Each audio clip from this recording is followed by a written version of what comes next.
Hi everyone and welcome. Today we will be discussing about how to create custom Shopify buttons. Now before we start, make sure you click the link below to get the best Shopify free trial and start your business with some exclusive bonuses.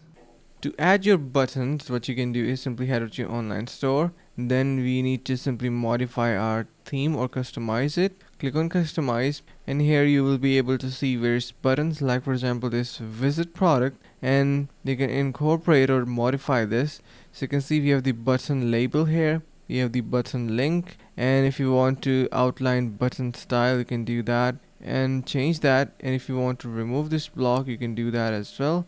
It is now gone and you can incorporate it again. So you can see to add another button you can just simply copy this or duplicate this as well. So you can see we have currently the button working. We have much more buttons in here as well, and to easily add it you can see we need to simply click on this plus icon. There we have this button, and using this we can customize it totally.